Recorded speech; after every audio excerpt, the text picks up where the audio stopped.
നമസ്കാരം. ശ്രീമദ് ഭാഗവതം മൂലം പ്രഭാഷണം ഭാഗം 329 329. ഓം ഗം ഗണപതയേ നമഃ. ഓം സം സരസ്വതേ സ്വാഹ. ഓം ശ്രീ ഗുരുഭ്യോ നമഃ. ഓം ശ്രീ രംഗനാഥ ശർമ്മണേ നമഃ. നാരായണ നാരായണ നാരായണ നാരായണ നാരായണ നാരായണ നാരായണ നാരായണ നാരായണ നാരായണ നാരായണ. ഓം ശ്രീകൃഷ്ണാർപ്പണമസ്തു. ഓം ശ്രീകൃഷ്ണായ പരബ്രഹ്മണേ നമഃ. ഓം ശ്രീകൃഷ്ണായ പരമാത്മനേ നമഃ. ഹരേ രാമ രാമ രാമ ഹരേ ഹരേ. ഹരേ കൃഷ്ണ കൃഷ്ണ കൃഷ്ണ ഹരേ ഹരേ. ശ്രീമദ് ഭാഗവതം ചതുർത്ഥ സ്കന്ധം 1-ാം അധ്യായത്തിലെ 60-ാമത്തെ ശ്ലോകമാണ്. തേഭ്യോ അഗ്നയസമഭവം ചത്വാരിംശച്ച പഞ്ചജ ത ഏവൈകോന പഞ്ചാശൽ സ അകം പിതൃപിതാമഹേ. ഇതാണ് ശ്ലോകം. അതിൻ്റെ വാക്കാർത്ഥം പറയുകയാണെങ്കിൽ അവരിൽ നിന്ന് 45 വീതം, അതായത് ചത്വാരി പഞ്ച എന്നാ പറഞ്ഞതേ, പഞ്ച 5 തത്വാരി 40. അപ്പോൾ 45 വീതം അഗ്നികൾ, തീയിന് 45 വിധം ഉണ്ടെന്നാണ് പറഞ്ഞത്, ഉണ്ടായി. പിതൃപിതാമഹന്മാരോടുകൂടെ അവർ തന്നെ 49 പേരായി. അതായത് അവർ പിതാമഹന്മാർ 4 ആൾ. അപ്പോൾ 45 4 49 എന്ന് പറയുന്നു. ഇതുകൊണ്ടാണ് ഇതൊരു ശാസ്ത്രഗ്രന്ഥമാണെന്ന് പറയുന്നത്. വെറും ഭക്തിയല്ല, അനുകരണ ഭക്തിയല്ല, അറിവില്ലായ്മ ഭക്തിയല്ല, സംശുദ്ധമായ ഭക്തി പ്ലസ് ജ്ഞാനം, ഭക്തി ജ്ഞാനം പ്ലസ് വൈരാഗ്യം. ജീവിതത്തിനോട് വൈരാഗ്യം വരണം. അതാണ് ഒരു സപ്താഹം എന്ന് പറഞ്ഞിട്ടുണ്ടെങ്കിൽ. സപ്താഹം എങ്ങനെ ഉണ്ടായി? പരീക്ഷത്ത് മഹാരാജാവിന് കിട്ടിയ ശാപം നമ്മുടെയും കൂടിയാണെന്ന് മനസ്സിലാക്കണം. നമ്മൾക്ക് ഓരോരുത്തർക്കും എത്ര ദിവസമാണ് ആയുസ് എന്ന് പറയാൻ പറ്റില്ല. അപ്പോൾ എന്ത് വേണം? മോക്ഷപ്രാപ്തിക്ക് വേണ്ടി ശ്രമിക്കണം. കിട്ടില്ല എന്നുള്ളത് ഇമ്മെറ്റീരിയൽ. ശ്രമിക്കുക എന്നുള്ളതാണ് നമ്മുടെ ഉദ്ദേശം. അതിന് ചില കണ്ടീഷൻസൊക്കെ ഉണ്ട്. ആ കണ്ടീഷൻസിനൊക്കെ വലിച്ചെറിഞ്ഞ് പിന്നെ കുമ്മിയടിക്കലും നാദസ്വരവും വിവാഹമൊന്നും അല്ല ഭാഗവതം. അവിടെയാണ് നമുക്ക് തെറ്റുപറ്റിയത്. ഗുണത്തിന് പകരം ദോഷം ഉണ്ടാവും ചെയ്യും. പോട്ടെ. അപ്പോൾ ഇവിടെ പറയണു, പവമാന ശുചികളിൽ നിന്ന് 45 വീതം അഗ്നികൾ ജനിച്ചു. മൂലപിതാവായ അഗ്നിദേവൻ, ഇവരുടെ പിതാമഹൻ പാവകൻ, പവമാനൻ, ശുചി, ഈ 3 പേർ ഇവരുടെ പിതൃക്കൾ.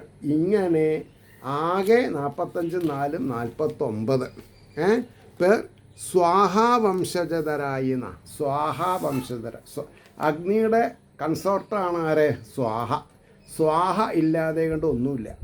സ്വാഹ സ്വധ അർഘ ഓം സ്വധായേ നമ എന്ന് പറയണമെങ്കിൽ പിതൃക്കളുടെ ഭാര്യ ആണ് സ്വധ. അപ്പോൾ ഇനി 61-ാമത്തെ ശ്ലോകം ശ്രദ്ധിക്കുക. വൈദാനികേ കർമ്മണി യന്നാമഭിർബ്രഹ്മവാദിഭി ആഗ്നേയ ഇഷ്ടയോ യജ്ഞേ നിരൂപ്യന്തേ അഗ്നയസ്തുതേ. വേദത്തിൽ പറഞ്ഞിരിക്കുന്ന യജ്ഞകർമ്മത്തിൽ യാതൊരുത്തരുടെ നാമങ്ങൾ കൊണ്ട് ബ്രഹ്മത്തെ, ഈ ബ്രഹ്മം എന്ന് പറഞ്ഞാൽ എന്താ? മന്ത്രം എന്നർത്ഥേ. മന്ത്രസ്വരൂപനാണ്. എൻ്റെ ഉള്ളിൽ ബ്രഹ്മസ്വരൂപനാണെന്ന് പറഞ്ഞാൽ എൻ്റെ മന്ത്രങ്ങളുണ്ടെന്നാ.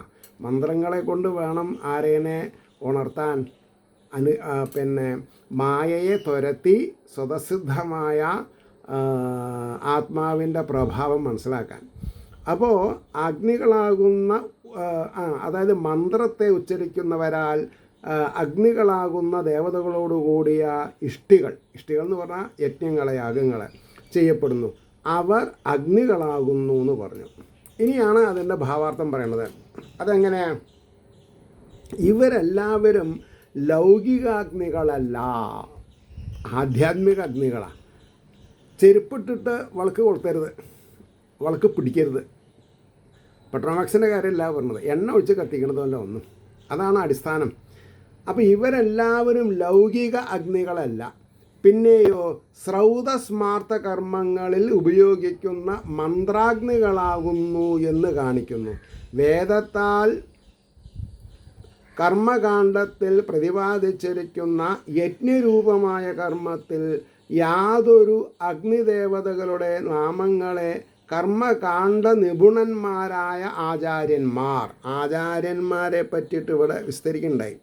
യാതൊരു അഗ്നിദേവതകളുടെ നാമങ്ങളെ കർമ്മകാണ്ഡ നിപുണന്മാരായ ആചാര്യന്മാർ ഉച്ചരിച്ചും കൊണ്ട് ഇഷ്ടികളെ നടത്തുന്നുവോ ആ മന്ത്ര അഗ്നിദേവതകൾ ഇവരാകുന്നു. ഓരോ ഫലങ്ങളെ കർമ്മകർത്താവിന് നൽകുവാനുള്ള ശക്തി ഇവരിൽ ഓരോരുത്തർക്ക് പ്രത്യേകം ഉള്ളതുകൊണ്ട് ബഹുഅഗ്നികളായി ഭവിച്ചിരിക്കുന്നത്, അതായത് അനേകമായിട്ട്. ഇനി 62-ാമത്തെ ശ്ലോകം. അഗ്നിർശ്വാത്ത ബഹിർഷത സൗമ്യാപിതര ആജപാ സ അഗ്നയോ അനഗ്നയസ്തേഷാം പത്നി ദാക്ഷായണീ സ്വധാം. അഗ്നിയിൽ കർമ്മമുള്ളവർ, അഗ്നികർമ്മമില്ലാത്തവർ, അങ്ങനെ 2 തരക്കാരുണ്ട്. അതിൽ ദക്ഷൻ്റെ പുത്രി ദാക്ഷായണീനും പറഞ്ഞിട്ടുണ്ട്. കാരണം ദാക്ഷായണിക്കുള്ള അന്തസ്സ് എന്താ? അച്ഛൻ ഭർത്താവിന് ഹവിസ് യജ്ഞഭാഗം കൊടുത്തില്ല എന്ന് പറഞ്ഞപ്പോൾ മുറവിളി കൂട്ടി തൻ്റെ ശരീരത്തിലുള്ള അഗ്നികളെ ഉദ്ധരിച്ചുകൊണ്ട് തൻ്റെ ശരീരത്തിനെ നശിപ്പിച്ചവളാണ്. അപ്പം ഇനി അതിൻ്റെ ഭാവാർത്ഥമാണ് ഇവിടെ പറഞ്ഞത്. അതിൻ്റെ വലിയ വാക്കാർത്ഥത്തിന് പ്രസക്തിയില്ല അവിടെ. ദക്ഷൻ്റെ 15ാമത്തെ പുത്രിയായ സ്വധയുടെ വംശം, അതായത് പിതൃക്കൾക്ക് പറയുന്നു.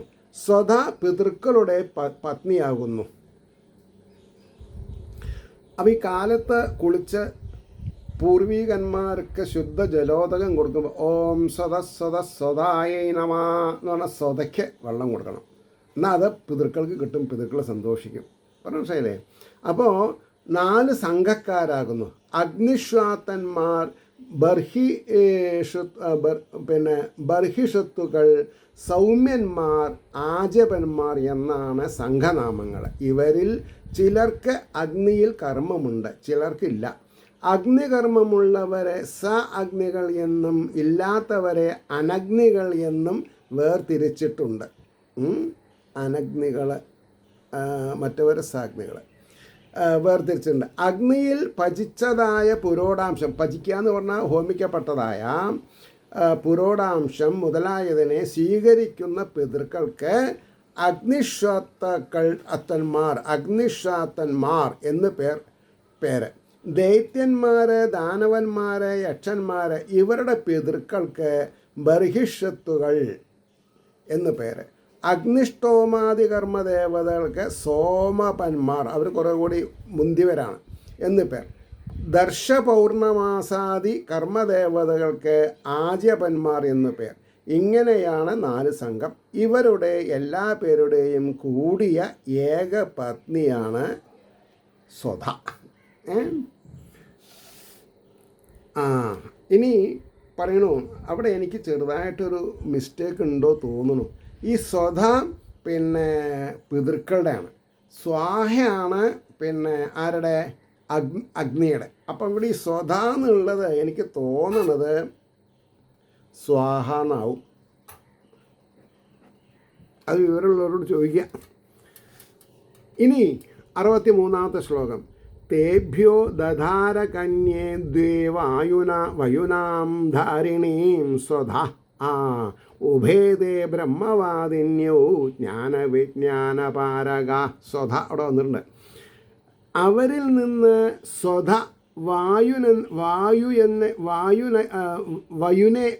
വയുനയെന്നും ധാരിണിയെന്നും 2 കന്യകമാരെ ധരിച്ചു. അതായത് ഈ 49 ആൾക്കാരിൽ നിന്ന് അവർ 2 പേരും ബ്രഹ്മത്തെ വധിക്കുന്ന സ്വഭാവമുള്ളവരും ജ്ഞാനവിജ്ഞാനപാരകേ ശാസ്ത്രജ്ഞാനത്തിനും അനുഭവജ്ഞാനത്തിൻ്റെയും കരയെത്തിയവരുമാകുന്നു. ഇതാണ് ശാസ്ത്രഗ്രന്ഥം എന്ന് പറയാൻ കാരണം. ശാസ്ത്രങ്ങളെ ഉദ്ധരിക്കാതെ കണ്ട്, ശാസ്ത്രങ്ങളെ ബേസ് ചെയ്ത് ജീവിക്കാതെ കണ്ട് ഞാൻ ആചാര്യനാണെന്ന് പറയരുത്. അപ്പോൾ പറയണു സർവ പിതൃക്കളുടെ ശക്തി സ്വരൂപമായ സ്വധ, അത് ശരിയാണ്. സർവ പിതൃക്കളുടെ സ്വധ, പിതൃക്കളുടെ വീര്യത്തിൽ നിന്ന് 2 കന്യകമാരെ ജനിപ്പിച്ചു. വയുന ധാരിണി എന്ന ഇവർക്ക് പേർ. ഇവർ 2 പേരും വേദശാസ്ത്രജ്ഞാനവും അനുസരിച്ചുള്ള അനുഭവജ്ഞാനവും ഉള്ളവരാകുന്നു. അതിനാൽ അവർക്ക് ഗൃഹസ്ഥാശ്രമ പ്രവേശം ഉണ്ടായിട്ടില്ല, സന്തതിയും ഉണ്ടായിട്ടില്ല എന്ന് പറഞ്ഞു. അത് കഴിഞ്ഞിട്ട് 64-ാമത്തെ ശ്ലോകം, എനിക്ക് തോന്നുന്നത് 65-ാമത്തെ ശ്ലോകത്തോടു കൂടി അധ്യായം കഴിയും. ശ്രദ്ധിക്കുക. ഭവസ്യ പത്നി തു സതി ഭവം ദേവമനുവ്രത ആത്മന സദൃശം പുത്രം ന ലഭേ ഗുണശീലതാം. ശിവൻ്റെ ഭവൻ എന്ന് പറഞ്ഞാൽ ശിവൻ്റെ അർത്ഥം, അത് പ്രത്യേകം ശ്രദ്ധിക്കണം. ശിവൻ്റെ ഭാര്യയായ സതിയാകട്ടെ ദേവനായ ശിവനെ സേവിച്ചവളായിരുന്നു. അതാണ് വ്യത്യാസം. ഗുണശീലത, ഗുണം കൊണ്ടും ശീലം കൊണ്ടും തനിക്ക് ശിവന് സദൃശനായ പുത്രനെ ലഭിച്ചില്ല. കാരണം എന്താ? അഗ്നിയിൽ ലയിച്ചു പോയി, തൻ്റെ അച്ഛനോടുള്ള വിരോധം കാരണം. ഇനി അതിൻ്റെ ഭാവാർത്ഥാണ് പറഞ്ഞത്. ദക്ഷൻ്റെ 16-ാമത്തെ പുത്രിയായ സതീദേവി ഭർത്താവായ ശ്രീ രുദ്രനെ ഭക്തിപൂർവം സേവിച്ചു. എങ്കിലും ഗുണം കൊണ്ടും സ്വഭാവവിശേഷം കൊണ്ടും ശിവസദൃശനായ പുത്രനെ ശിവനിൽ നിന്ന് ലഭിച്ചില്ല. അതിനാൽ സതിയുടെ വംശവും ഇല്ലാതെയായി. ലാസ്റ്റ് ശ്ലോകം 65, 4-ാമത്തെ എന്താണെന്ന് പറയുക, സ്കന്ധത്തിലെ 1-ാം അധ്യായത്തിലെ അവസാനത്തെ ശ്ലോകം. പിതര്യ പ്രതിരൂപേ സ്വേ ഭാവയാനാഗ്രസേരുഷ അപ്രൗഢവാത്മന ആത്മാനം അജഹാദ്യോഗ സംയുതാം. അപരാധി അല്ലാതിരുന്ന രുദ്രൻ്റെ നേർക്ക് സ്വപിതാവ്, അതായത് ദക്ഷൻ, പ്രതികൂലനായപ്പോൾ ഭാര്യയ്ക്ക് ഭാര്യാഭർത്താവിനോട് ഭാര്യയുടെ അച്ഛൻ പ്രതികൂലമായാൽ നിമ്മതി ഉണ്ടാവില്ല. അപ്പോൾ ദേഷ്യത്താൽ അപ്രാപ്ത എന്ന പോലെ യോഗത്തെ ആശ്രയിച്ചവളായിട്ട് സ്വമനസാ തന്നെ സ്വദേഹത്തെ ഉപേക്ഷിച്ചു. അതാണ്. ആകെ 2 പേരാണ് സ്വന്തം ഇഷ്ടപ്രകാരം ശരീരം ത്യജിച്ചിട്ടുള്ളത്. ഒന്ന് ഭീഷ്മ പിതാമഹൻ അല്ലേ, ഒന്ന് ഈ പറഞ്ഞ സതീദേവി. ഭക്തിയുക്തയായ സതിക്ക് ദേവനായ ശിവൻ പുത്രനെ നൽകാത്തതിനുള്ള കാരണം കാണിക്കുന്നു. എന്തുകൊണ്ട് സതി പ്രസവിച്ചില്ല? സ്വപിതാവായ ദക്ഷൻ സ്വഭർത്താവായ രുദ്രൻ്റെ നേരെ നിഷ്കാരണമായിട്ട്, കാരണമില്ലാതെ പ്രതികൂലമാചരിച്ചപ്പോൾ ദീർഘദർശന സാമർഥ്യം ഇല്ലാത്ത ഒരുവളെന്ന മട്ടിൽ ദീർഘ ഉണ്ട്. അതായത് ഇതിപ്പോൾ എങ്ങനെ വിചാരിച്ചാൽ, കഥ പറയുമ്പോൾ ചില പോരായ്മകളുണ്ടാവും, പക്ഷേ അതിൻ്റെ സ്ട്രെങ്ത്തിന് യാതൊരു കമ്മിയില്ല എന്നർത്ഥം. അപ്പോൾ സതീദേവി സ്വമനസ യോഗാഗ്നിയിൽ സ്വദേഹത്തെ ഉപേക്ഷിച്ചു. അതുകൊണ്ട് ദീർഘകാലം ശിവസന്നിധാനത്തിൽ ഇരുപ്പാൻ സംഗതി വന്നില്ല. അതാണ് പുത്രനുണ്ടാകാതിരിപ്പാൻ കാരണമെന്ന് സൂചിപ്പിച്ചു. ഇത് ശ്രീമദ് ഭാഗവതേ മഹാപുരാണേ ചതുർത്ഥസ്കന്ധേ ധർമ്മപ്രകരണേ അനർത്ഥനിരൂപകോ നാമ പ്രഥമോധ്യായഃ. സർവത്ര ഗോവിന്ദനാമ സങ്കീർത്തനം. ഗോവിന്ദ ഗോവിന്ദ. ഇന്ന് ഞായറാഴ്ച ചതുർത്ഥസ്കന്ധത്തിലെ 1-ാമത്തെ അധ്യായം കഴിഞ്ഞു. ഓം നമോ ഭഗവതേ വാസുദേവായ. ശ്രീമദ് ഭാഗവതം ചതുർത്ഥസ്കന്ധം 2-ാം അധ്യായം. വിദുരാവാച. 1-ാമത്തെ ശ്ലോകം. ഭവേ ശീലവതാം ശ്രേഷ്ഠേ ദക്ഷോ ദുഹിതൃവത്സല വിദ്വേഷമകരോൽ കസ്മാത് ന അധൃത്യാത്മജാം സതീം. അതിൻ്റെ വാക്കാർത്ഥം പറയാം. ശീലവാന്മാരിൽ വെച്ച് ശ്രേഷ്ഠനായ ശിവനിൽ. അതാണ്. എന്നിട്ട് നമുക്ക് ശിവനെ മനസ്സിലാക്കണില്ല. അല്ലെങ്കിൽ പ്രജാപതി സ്ഥാനമുള്ള ദക്ഷന് മനസ്സിലാവാൻ സാധിച്ചില്ല. പുത്രിയിൽ താല്പര്യമുള്ള ദക്ഷൻ ഔരസപുത്രിയായ സതിയെ ആദരിക്കാതെ കണ്ട് എന്തു കാരണത്താൽ വിരോധത്തെ ചെയ്തു എന്നാണ് ചോദ്യം വിതുരര്. അപ്പോൾ അതിന് വിതുരര് പറഞ്ഞതിൻ്റെ ഭാവാർത്ഥം പറയണു. ഭഗവാൻ ശ്രീ ശിവൻ ശൗശീല്യാദി മഹാകല്യാണ ഗുണമുള്ള പുരുഷന്മാരിൽ വെച്ച് ശ്രേഷ്ഠൻ. ദക്ഷനോ പുത്രിയിൽ ഏറ്റവും വാത്സല്യമുള്ള മഹാൻ. അങ്ങനെയിരിക്കെ ദക്ഷൻ ഔരസപുത്രിയായ സതീദേവിയെ ആദരിക്കാതെ ശിവനിൽ വിരോധത്തെ പ്രകാശിപ്പിക്കുവാൻ എന്ത് കാരണം എന്നാണ് ചോദിച്ചത്. ഇനി നമുക്ക് രണ്ടാമത്തെ ശ്ലോകത്തിലേക്ക് പോവാം. കസ്തം ചരാചരഗുരും നിർവൈരം ശാന്തി വിഗ്രഹം. ശിവം എന്നുള്ളതിനുള്ള ഒരു ഇൻ്റർപ്രിട്ടേഷനാണ് കൊടുക്കുന്നത്. കസ്തം ചരാചരഗുരു, എല്ലാ ചരിക്കുന്നതും ചരിക്കാത്തതായ സ്ഥാവര ജംഗമങ്ങൾക്ക് ഗുരുസ്ഥാനം ഉണ്ടായിരിക്കെ പരമശിവന്. നിർവൈരം, ആരോടും വൈരമില്ല അദ്ദേഹത്തിന്. നമ്മളുണ്ടാക്കുകയാണ്.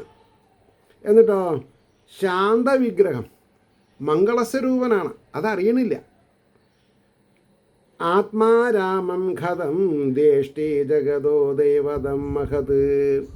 ചരങ്ങളിലും അചരങ്ങളിലും വെച്ച പൂജ്യനും ആരിലും വിരോധമില്ലാത്തവനും ശാന്തി തന്നെ സ്വരൂപത്തെ ധരിച്ചിരിക്കുന്നവനും. ആ വാക്ക് ശാന്തി തന്നെ സ്വരൂപത്തെ ധരിക്കുന്നവനും ആത്മാവിൽ രമിക്കുന്നവനും ലോകത്തിൻ്റെ മഹത്തായ ദൈവവുമായിരിക്കുന്ന ആ ദേവനെ ദക്ഷ പ്രജാപതി എങ്ങനെ ദേഷിച്ചു? ഒരു കാരണവുമില്ല. അതാണ് കാലഗതിക്ക് നമ്മൾ അടിമകളാണെന്ന് പറയും. കാലം എങ്ങനെയാണ് അതേപോലെ നമുക്ക് അനുഭവിക്കാൻ പറ്റുള്ളൂ. അതിനാണ് നമ്മൾ എന്ത് ചെയ്യണത്? തനിക്ക് പറ്റാത്ത വൈഷമ്യജനകമായ സാഹചര്യങ്ങളെ മാറ്റിമറിക്കാനുള്ള കൽപ്പ് സ്വന്തം തപസ് കൊണ്ട്, അതായത് ആചാര അനുഷ്ഠാനങ്ങളെ കൊണ്ട്, സംശുദ്ധമായ ഡപ്തോടു കൂടിയിട്ടുള്ള ഭക്തി കൊണ്ട്, സ്ഥിതപ്രജ്ഞ എന്നുള്ള എന്താണെന്നാ പറയുക, ഗുണവിശേഷങ്ങളെ കൊണ്ട് എന്നൊക്കെ അർത്ഥം പറയണം. അതാണ് ലോകരീതിയെ അനുസരിച്ച് പുത്രി പിതാവ് മകളുടെ ഭർത്താവ് എന്ന നിലയിൽ അന്യോന കലഹത്തിന് കാരണം കാണുന്നില്ല. അച്ഛന് മകളോടോ അച്ഛന് മരുമകനോടോ സ്ഥായിയായിട്ടുള്ള അവസ്ഥ ഉണ്ടാവാൻ പാടൂ. അതിനെതിരായിട്ട് വരണത് കാലഗതിയാണെന്ന് മനസ്സിലാക്കണം. അപ്പോൾ ഈ ശ്ലോകം കൊണ്ട് ലോകാതീതമായ കാരണം കൊണ്ട് ദേഷ്യത്തിന് ശങ്കതിയില്ലെന്ന് കാണിക്കുന്നു. ഇനിയാണ് അതിൻ്റെ ഭാവാർത്ഥം പറഞ്ഞത്. ശ്രീ ശിവൻ ശാന്തി തന്നെ സ്വരൂപത്തെ ധരിച്ചിരിക്കുന്ന ദേവനാകയാൽ സ്വതേ തന്നെ ആരിലും വൈരമുള്ളവനല്ല. വിഷയാതീതനും. അതല്ലേ സാക്ഷാൽ കാമദേവനെ ചുട്ടരിക്കേണ്ടി വന്നു. കാരണം എന്താ? തൻ്റെ തപസ്സിന് ഇളക്കം തെറ്റിപ്പിച്ചപ്പോൾ. അപ്പോൾ വിഷയാതീതനും ആത്മാരാമനുമാകയാൽ സുഖവിഷയങ്ങളെ പ്രാപിപ്പാനുള്ള ആഗ്രഹവും ഇല്ലാത്തത് കൊണ്ട്, ഈ സുഖവിഷയങ്ങളെ പ്രാപിക്കാനുള്ള ആഗ്രഹത്തിൽപ്പെട്ടതാണ് സന്താനോൽപത്തി എന്നുള്ളത്. അതുകൊണ്ടാണ് ഇവിടെ രണ്ടുപേർക്കും വൈരാഗ്യം ജാസ്തിയായിപ്പോയി. ശിവനും അതേപോലെ സതീദേവിക്കും. അതുകൊണ്ട് ഇല്ലാത്തത് കൊണ്ട് കലഹത്തിന് കാരണം കാണുന്നില്ല എന്നു മാത്രമല്ല, സർവചരാചരങ്ങളെയും മര്യാദയിൽ പ്രവർത്തിപ്പിക്കുന്ന പരമഗുരുവായിരിക്കുന്ന ശ്രീ ശിവൻ സർവപൂജ്യനും അതിനാൽ തന്നെ ലോകത്തിൻ്റെ മഹത്തായ ദൈവവുമായിരിക്കെ ദക്ഷപ്രജാപതി ആ ദേവനെ എങ്ങനെ ദേഷിച്ചു? ശരിയായില്ല എന്ന് തന്നെയാണ് പറഞ്ഞത്. മൂന്നാമത്തെ ശ്ലോകം. ഏതദാഖ്യാഹിമേ ബ്രഹ്മൻ ജാമാദുശുരസ്യ ച വിദ്വേഷസ്തു യതഃ പ്രാണാം സ്തദ്യജേദുസ്ത്യജാൻ സതി. സർവജ്ഞ ബ്രഹ്മൻ ആരെ? വിതുര അല്ലെങ്കിൽ വിതുരര് മൈത്രേയനോട്. രണ്ടാളും ബ്രഹ്മൻ തന്നെ, അത് മനസ്സിലാക്കിയാൽ മതി.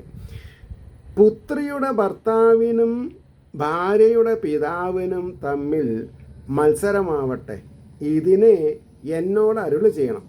യാതൊരു കാരണത്താൽ സതീദേവി ത്യജിപ്പാൻ പ്രയാസമുള്ള പ്രാണങ്ങളെ ത്യജിച്ചു. അല്ലേ? സ്വയം മരിക്കുക എന്ന് പറഞ്ഞാൽ അതിനൊരു പ്രത്യേക കാരണം ഉണ്ടായിട്ടുണ്ടാവണം നിരൂപണം ഇവിടെ. അപ്പോൾ അതിൻ്റെ ഭാവാർത്ഥാണ് പറഞ്ഞത്. എല്ലാം അറിഞ്ഞിരിക്കുന്ന ഹേ ഭഗവൻ, പുത്രിയുടെ ഭർത്താവായ ശിവനും ഭാര്യയുടെ പിതാവായ ദക്ഷപ്രജാപതിക്കും തമ്മിലുള്ള ഈ മത്സരമാകട്ടെ ലോകനിന്ദ്യമായിരിക്കുന്നില്ലയോ? അപ്പോൾ അതറിഞ്ഞിട്ടെങ്കിലും മാറണ്ടേന്നാണ് ചോദിക്കണതേ.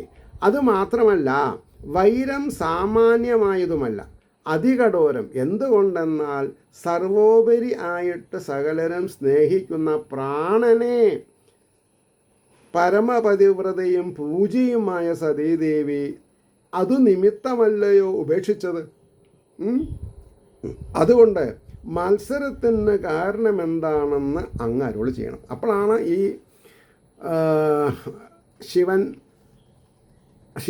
ശിവൻ ദക്ഷപ്രജാപതിയെ ഒരു സഭയിൽ മാനിച്ചില്ല എന്നും അന്നു മുതൽക്ക് അദ്ദേഹത്തിന് ഹവിസ് കൊടുക്കണ്ടെന്ന് ദക്ഷൻ പറഞ്ഞതും, അപ്പോൾ ശിവനെ നിന്ദിച്ചുകൊണ്ട് ഒരു യാഗം തുടങ്ങിയതും ആ യാഗത്തിൽ പങ്കെടുക്കണമെന്ന് സതീദേവി പറഞ്ഞതും അത് തൻ്റെ നാശത്തിനായിരിക്കും എന്ന് ശിവൻ മുൻകൂട്ടി പ്രവചിച്ചിട്ടും അതിൽ സത്വത്തെ കാണാതെ കണ്ട് ഇറങ്ങിപ്പോവുണ്ടായത് അല്ലേ? അപ്പോൾ അവിടേക്കാണ് നമ്മൾ മനസ്സിലാക്കേണ്ടത്.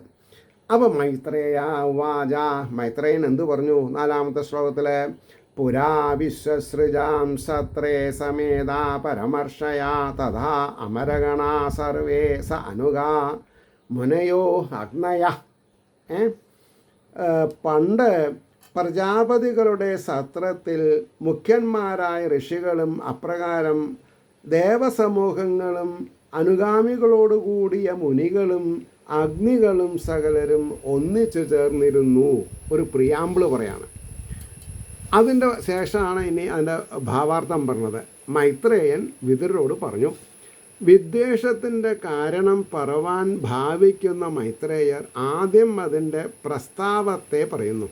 കർമ്മം നടത്തുന്ന ആചാര്യന്മാരായ ഋത്വിക്കുകൾ മുതലായവർ അവരുടെ ഗുണപ്രധാന്യത്തെ വിചാരിക്കാതെ ഞാൻ മുമ്പിൽ എന്നുള്ള ഉത്സാഹവും ശ്രദ്ധയും വഹിച്ചും കൊണ്ട് എല്ലാവരും വിശേഷഭാഗം കൂടാതെ ഫലം അനുഭവിക്കുന്നവരായിട്ട് ഏതൊരു വിധമായ കർമ്മം നടത്തുന്നുവോ ആ മഹത്തായ യാഗത്തിൽ സത്രം എന്നിവർ. അപ്പം സത്രം എന്നുള്ളതിനൊരു ആഖ്യാനം പറയണ്ടായി അല്ലേ? ഒരു മത്സരമാണ് ഞാൻ എന്ന് പറഞ്ഞിട്ട്. സത്രത്തിൽ അങ്ങനെയാണ്. എനിക്ക് നല്ല സ്ലോട്ട് തരണട്ടോ, നല്ല ഭാഗം തരണട്ടോ എന്നൊക്കെ പ്രഭാഷകന്മാർ പറയും. ഇതാര് കേൾക്കുന്നുണ്ട്? സത്രം നടത്തിപ്പുകാരുടെ ഉള്ളിലുള്ള ദേവനും ഈശ്വരനും ഈ ആരാണ് ഞാൻ നല്ല സ്ലോട്ട് നല്ല ഭാഗം വേണമെന്ന് പറഞ്ഞത്? അവരുടെ ഉള്ളിൽ ഇരിക്കുന്ന ചൈതന്യവും ഓഹോ ഇത്ര ദുഷ്പ്രവൃത്തി ചെയ്യുന്ന ആൾക്കാരായില്ലോ നിങ്ങൾ എന്ന് ശപിക്കും. തഥാതൻ പറയും തഥാസ്തു. അതാണ് പ്രശ്നം. അതുകൊണ്ട് സത്രം എന്ന് വേറെ. സ്വയംഭൂമന്നന്തരം എന്ന് പറയപ്പെടുന്ന 1-ാമത്തെ കൽപ്പത്തിൽ ലോകാഭിവൃദ്ധിക്ക് കാരണഭൂതന്മാരായ മരീചി മുതലായ പ്രജാപതികൾ ഒത്തുചേർന്ന് നടത്തിയ മുൻപറഞ്ഞ സത്രത്തിൽ വൈഷ്ണനാരദാദികളായ പ്രസിദ്ധന്മാരായ ഋഷികളും അവരുടെ ഒരുമിച്ചുള്ള മറ്റു മുനിമാരും ഉപദേവന്മാരോടുകൂടിയ ഇന്ദ്രാദിദേവന്മാരും അഗ്ന്യാഭിമാന ദേവതകളെന്ന് മുമ്പ് പറഞ്ഞിട്ടുള്ള അഗ്നികളും എല്ലാ പേരും ഒന്നിച്ചു ചേർന്നു. ഇനി 5, 6, 7 3 ശ്ലോകങ്ങൾ ഒന്നായിട്ട് പോകും. ചിലപ്പോൾ അതോടുകൂടിയിട്ട് നമുക്ക് ഇന്നത്തെ പ്രഭാഷണം നിർത്താനും പറ്റുമായിരിക്കാം. നോക്കാം. അപ്പോൾ ശ്ലോകം 5. തത്ര പ്രവൃഷ്ടമൃഷയോ ദൃഷ്ട്വാർക്കം ഇവ രോജിഷാ ഭ്രാജമാനം വിധിമിരം കുറുവന്തം തന്മഹൽ സദാ. 6. ഉദതിഷ്ടൻ സദസ്യാസ്തേ സ്വദിഷ്ണേഭ്യ സഹാഗ്നയ ഹൃദേ വിരിഞ്ചം ശർവം ച തദ്ഭാസ അക്ഷിപ്തചേതസാം. 7. സദസസ്പതിർബിർദക്ഷോ ഭഗവാൻ സാധു സത്കൃതാം അജം ലോകഗുരും നത്വാ നിഷസാദതദാജ്ഞയാ. ഇതാണ് 3 ശ്ലോകങ്ങൾ. അതിൻ്റെ വാക്കാർത്ഥം എങ്ങനെയാണ്? അവരുടെ മഹത്തായ സദസ്സിനെ കാന്തിയാൽ അന്ധകാരമില്ലാത്തതായിട്ട് ചെയ്യുന്നവനും സൂര്യനെന്ന പോലെ ശോഭിക്കുന്നവനും അവിടെ പ്രവേശിച്ചവനായ ദക്ഷനെ കണ്ടിട്ട് അവൻ്റെ തേജസ്സിനാൽ ചലിപ്പിക്കപ്പെട്ട മനസ്സോടുകൂടിയവരായ സദസ്സിലുള്ള മഹർഷിമാർ അഗ്നികളോടുകൂടിയവരായിട്ട് ബ്രഹ്മാവും ശിവനും ഒഴികെയുള്ളവർ അവരവരുടെ ആസനങ്ങളിൽ നിന്നും ഉദ്ധാനം ചെയ്തു, ബഹുമാനിച്ചിട്ട്.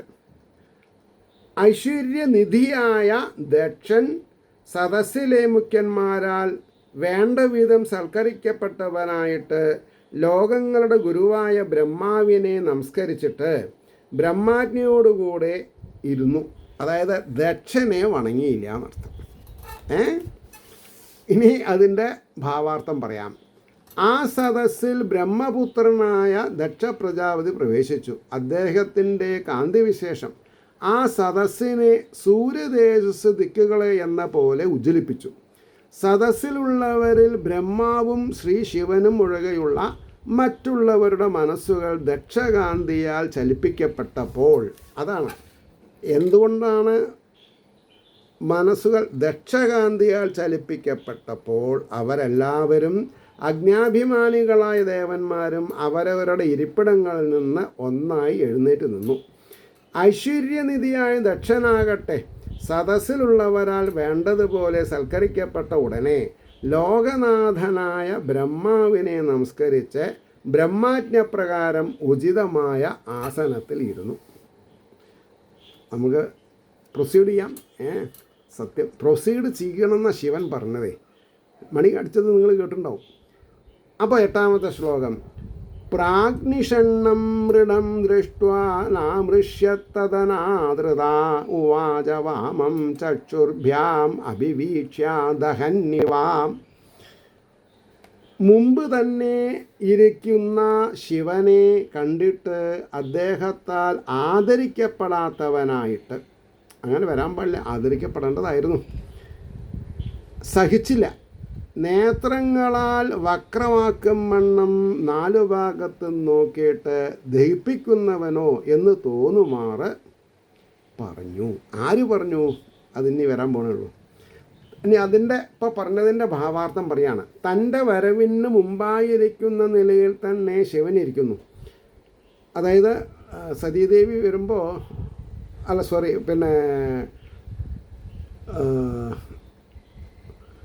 ദക്ഷപ്രജാപതി വരുമ്പോൾ മുൻനിരയിൽ ശിവൻ ഇരിക്കുന്നുണ്ട്. ശിവനൊഴികെ ബാക്കി എല്ലാവരും നീച്ചു നിന്ന് അഭിവാദ്യം ചെയ്തു. ശിവൻ ബ്രഹ്മാവിനെ നോക്കി തൊഴുതു. ബ്രഹ്മാവ് പറഞ്ഞു സിറ്റ് ഡൗൺ. അത് മതി എന്ന് പറഞ്ഞിട്ട് അദ്ദേഹം കൂട്ടാക്കാണ്ട് ദക്ഷപ്രജാപതിനെ വണങ്ങിയില്ല. ഉദ്ധാനാദികൾ ചെയ്ത തന്നെ ആദരിച്ചിട്ടില്ല. ഈ നില കണ്ടപ്പോൾ ദക്ഷൻ്റെ ശഹനശക്തി നശിച്ചു. ദഹിപ്പിക്കുവാൻ ഭാവിക്കുന്നത് പോലെ പുരികങ്ങളെ വളച്ചുകൊണ്ട് ശിവനെയും സദസ്സിൻ്റെ 4 ഭാഗത്തും നോക്കി ഇപ്രകാരം പറഞ്ഞു. വളരെ കഠോരമായ വാക്കുകൾ പറയണം. 9ാമത്തെ ശ്ലോകം. ശ്രൂയതാം ബ്രഹ്മർഷയോ മേ സഹദേവാ സഹാഗ്നയാ സാധൂനാം ഭ്രുവതോ വൃത്തം ന ജ്ഞാന ന അജ്ഞാന ന ച മത്സരാത്. അപ്പോൾ ശിവനൊരു കാര്യം തീരുമാനിച്ചു. തനിക്ക് സമനല്ല ദക്ഷൻ. പേര് പ്രജാപതി ആണെങ്കിലും മംഗളസ്വരൂപനല്ല. അപ്പോൾ അങ്ങനത്തെ ഒരാൾ എന്തെങ്കിലും പറഞ്ഞു എന്നുകൊണ്ട് കശപിശയാക്കുന്നതിനേക്കാൾ നല്ലത് ഇവിടുന്ന് ഇറങ്ങിപ്പോകാൻ നല്ലത് കൊണ്ട് അദ്ദേഹം ഇറങ്ങിപ്പോയി. അതാണ് പറഞ്ഞത്. ദേവന്മാരോടുകൂടിയും അഗ്നികളോടുകൂടിയും ഇരിക്കുന്ന ബ്രഹ്മർഷികളെ അറിവില്ലായ്മ കൊണ്ട് മത്സരം കൊണ്ടുമല്ല സജ്ജനങ്ങളുടെ ആചാരത്തെ പറയുന്ന എന്നിൽ നിന്ന് കേൾക്കുവിൻ. അതാണ് എൻ്റെ പ്രിയാമ്പിള, അതായത് വാക്കാർത്ഥം. ഇനി അതിൻ്റെ ഭാവാർത്ഥമാണ് പറഞ്ഞത്. എങ്ങനെ? ആദ്യമായിട്ട് തന്നെ അഭിമാനത്തെ പ്രകാശിപ്പിച്ചും കൊണ്ട് ശ്രോതാക്കന്മാരുടെ ശ്രദ്ധയെ ആകർഷിക്കുന്നു. ആരെ? ദക്ഷൻ. ഇന്ദ്രാദിദേവന്മാരോടും അജ്ഞാഭിമാനികളായ ദേവതകളോടും കൂടെ ഇരിക്കുന്ന ബ്രഹ്മർഷികളെ, സാധുജന മര്യാദയെപ്പറ്റി ഞാൻ പറയുന്നതിനെ നിങ്ങൾ സാവധാനം കേൾക്കണം. സമൂഹം കൊണ്ടോ മത്സരം കൊണ്ടോ പറയുന്നതല്ല. യഥാർത്ഥമായിരിക്കുന്ന സജ്ജന മര്യാദയെ പറയുക മാത്രമാണ്. നിങ്ങൾ ഇത് കേൾക്കണം. കേൾപ്പാനുള്ള അധികാരം അധികം അറിവുള്ളവർക്കാണല്ലോ, അല്ലേ? അതുകൊണ്ടാണ് ബ്രഹ്മർഷികൾക്ക് പ്രാധാന്യം നൽകിയത്. ഭോഗലോലുപന്മാരായ ദേവന്മാരും കർമാഭിമാനികളായ ദേവതമാരും വ്യാകുലചിത്തന്മാരായിരിക്കും. അതുകൊണ്ടാണ് ദേവന്മാരെ പൂജിച്ചിട്ട് കാര്യമില്ല, ഭഗവാനെ തന്നെ പൂജിക്കണം എന്ന് പറയാൻ കാരണം. അപ്പോൾ അതിനാൽ അവർക്ക് രണ്ടാമതായിട്ടേ ശ്രവണാധികാരമുള്ളൂ എന്ന് സൂചിപ്പിക്കുന്നു. ദേഹാഭിമാനം ആരെയും അധപ്പതിപ്പിക്കുമെന്ന സാരത്തെ ആണ് ഇവിടെ പ്രതിപാദിപ്പാൻ പോകുന്നത്. ഇതിൽ മനസ്സിരുത്തേണ്ടത് അത്യാവശ്യം. അപ്പോൾ ഈ സപ്താഹയജ്ഞത്തിൽ ആർക്കെങ്കിലും ഒരാൾക്ക് ഈ ഒരു ദോഷം, ഏത് ദോഷം? ദേഹാഭിമാനം ഉണ്ടായാൽ അത് ആ എന്തിനു വേണ്ടിയിട്ടാണ് യാഗം നടത്തണത് അത് വീറ്റോ ചെയ്യപ്പെടും. അവിടെ നമുക്ക് നിർത്താം. ഏവർക്കും ശ്രീ ഹരിയുടെ അനുഗ്രഹാശസ്സുകൾ നിർലോഭം ഉണ്ടാവട്ടെ എന്ന് പ്രാർത്ഥിക്കുകയും അതോടൊപ്പം ലോകാ സമസ്ത സുഖിനോ ഭവന്തു ആയിരിക്കട്ടെ നമ്മുടെ പ്രാർത്ഥന എന്നും സ്മരിച്ചുകൊണ്ട് വാക്കുകൾ ഉപസംഹരിക്കുന്നു. നമസ്കാരം.